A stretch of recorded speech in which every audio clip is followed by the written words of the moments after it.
Hello guys, आज की video में आप सबका स्वागत है। और आज का हमारा टॉपिक है problem is marks and comparison. आज के टाइम पे क्या हो गया है कि जो बहुत सारे बच्चे हैं वो अब मार्क्स के पीछे भागने लगे हैं, क्योंकि वो अब चाहते हैं हाई हायरार्की चाहते हैं। जिसके ज़्यादा मार्क है उसकी ज़्यादा हाई हायरार्की है और उस पर ज़्यादा पावर है। ऐसा नहीं है कि ये सारे उसमें फॉलो होता है, ये बहुत सारे हाई टॉप प्रायोरिटीज़ वाली जगह पे फॉलो भी होता है। जैसे पहले स्टार्टिंग में बच्चे नॉर्मली फ़न के लिए खेलते हैं और लर्न लर्न करते हैं नॉर्मली, पर टाइम के साथ साथ जो ये मार्क्स का सिलसिला है ये उनको उनका बीच का गैप बढ़ा देता है।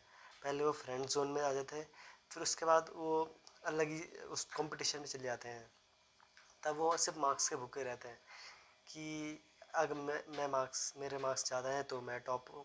और तो वो क्या करते हैं कि जिन बच्चों के कम मार्क्स आए होते हैं तो उनको मतलब बुली करना स्टार्ट कर जाते हैं। ये बहुत सारे केसेस में होता है, बहुत अलग अलग कंट्री में भी होता है कि या फिर उनके पास ज़्यादा पावर है या फिर कुछ अलग यूनिक चीज़ें हैं। पर ये जो मार्क्स है ये इनके बीच का गैप बढ़ा देता है और ये उतने अच्छे तरीके से वो भी नहीं कर पाते हैं कि अगर कोई बच्चा और हार्ड वर्क भी करेगा तब भी उसको और एफर्ट लगाने पड़ेंगे, ताकि जो टॉप बच्चे हैं उनसे कम्पीट करने के लिए उससे अपना 101% देना पड़ेगा, क्योंकि 100% तो सब दे रहे हैं, तो इसलिए कुछ एक्स्ट्रा करना पड़ेगा उसे।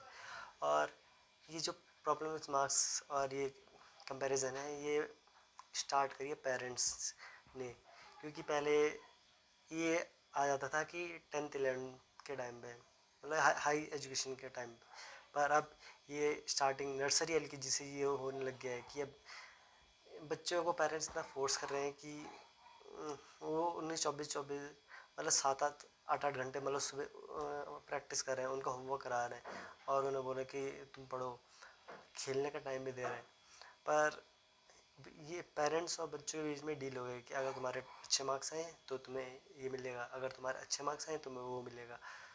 तो अगर ये मार्क्स नहीं होते और इसकी वजह से पता क्या, बच्चा चीटिंग करना स्टार्ट कर देता है। अगर बच्चा इस चीटिंग से उसके अच्छे मार्क्स आ रहे हैं तो क्या सोचेगा कि मेरे अच्छे मार्क्स आ रहे हैं, तो अब उसके पेरेंट्स क्या कंपेयर करने लगेंगे कि और बच्चों के आस पड़ोस में जो सेम क्लास में हो और उनके अच्छे मार्क्स नहीं आए, तो उनके बीच में भी गैप बढ़ने लग जाएगा। और उससे क्या होगा कि वो बच्चा अपने आप को थोड़ा अनकंफर्टेबल फील करेगा कि ये थोड़ा यूनिक है। मेरे साथ भी हुआ था पहले बहुत बार, मुझे भी अच्छा ऐसा लगता था, पर मैं उसे नेगेटिव वे में नहीं पॉजिटिव वे में, क्योंकि जो मेरे ग्रुप में थे सारे बच्चे वो टॉप स्टूडेंट थे तो मैं उनसे हमेशा कुछ ना कुछ सीखता रहता था, ये होता था।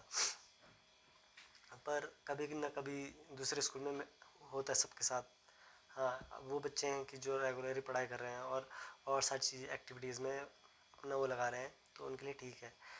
पर ये मार्क्स एक रेस है, अगर जो एक छूट गया तो उसका ये भी होगा। और जैसे जॉब में भी है, अब जॉब में तो बच्चे वन मार्क्स से भी नहीं, 0.00 कुछ पॉइंट से पीछे छूट जाते हैं, और कोई तो 0.4 0.2 इतने से मतलब उनकी जॉब बच जाती है।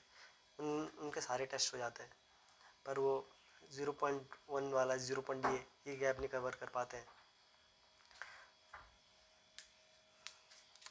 और ये जो मार्क्स वाली प्रॉब्लम है ये सबके साथ नहीं होती है, पर ये टाइम के साथ साथ अब चेंज हो रही है। पहले अब ये बड़ों से लेके छोटे बच्चों तक सब में है। और अब ये हायरार्की भी करने लगे हैं कि ये तुम अच्छे हो, तुम बुरे हो, तुम ये नहीं कर सकते, तुम वो नहीं कर सकते, तुम्हारे अच्छे मार्क्स नहीं है तो तुम अच्छे बच्चे नहीं हो, और अगर तुम अच्छे बच्चे नहीं हो तो तुम ये नहीं कर सकते हो, तुम हमारे साथ नहीं रह सकते हो, ये होता है। वो कंपैरिजन करने लग जाते हैं और ये कंपैरिजन ज़्यादा प्रायोरिटाइज पेरेंट्स ने दी है। अगर ये बच्चों और पेरेंट्स के बीच में डील नहीं होती कि अगर तुम अच्छे मार्क्स लाओगे तो तुम्हें ये मिलेगा, तो उतना शायद से ये फ़र्क नहीं पड़ता था। पर अब बच्चे खुद वो करने लगे हैं कि उन्हें खुद चाहिए कि अगर उन्हें कोई चीज़ चाहिए तो क्या करेंगे, पेपर में अच्छे या फिर हार्ड वर्क करेंगे और फोकस करेंगे स्टडीज़ में और अच्छे मार्क्स लेंगे, और जो उन्हें चीज़ चाहिए होगी वो उसे ले लेंगे, यही होता है।